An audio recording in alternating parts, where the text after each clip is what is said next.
Good morning, everybody. Welcome to today's devotion for March 22nd. Today's devotion is titled, God of My Sister. The Bible reading is from Genesis chapter 24, verses 1 to 4 and verses 10 to 12.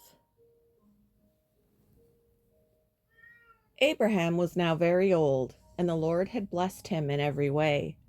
He said to the senior servant in his household, the one in charge of all that he had, "Put your hand under my thigh.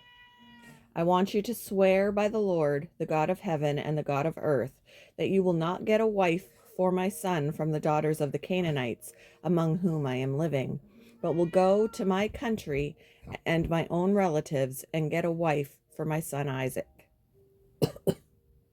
Excuse me. Then the servant left. Sorry.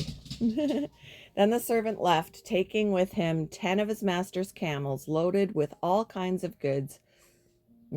Loaded with all kinds of good things from his master. He set out for Aram Naharaim and made his way to the town of Nahor. He had the camels kneel down near the well outside the town. It was toward evening, the time the women go out to draw water.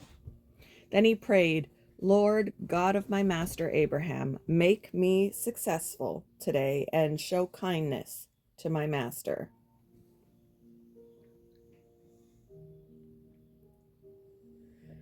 Amina had come to Christ in a country where Christianity was illegal. She began to share her new faith with her brother, who rejected her appeals. Then he contracted a dangerous lung condition. Alone in a dark hospital room, he gasped for breath.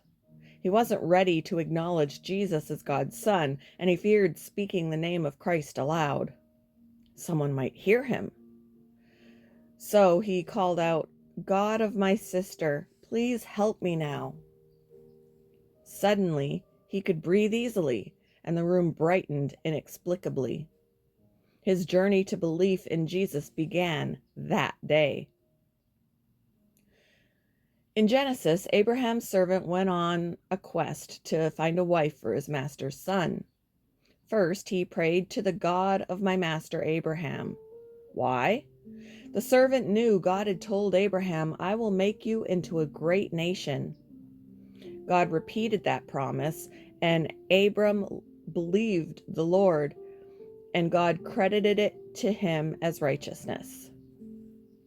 The servant could trust the God of my master Abraham because he'd witnessed the reality of Abraham's faith. With our words, we invite others to follow Jesus. More important, however, is the way we live before them. The reality of genuine faith in the one true God speaks volumes. May the God of Abraham and of Amina use our lives to draw others to him. How have you sensed God intervening in your life? In what ways does your life reveal your trust in him?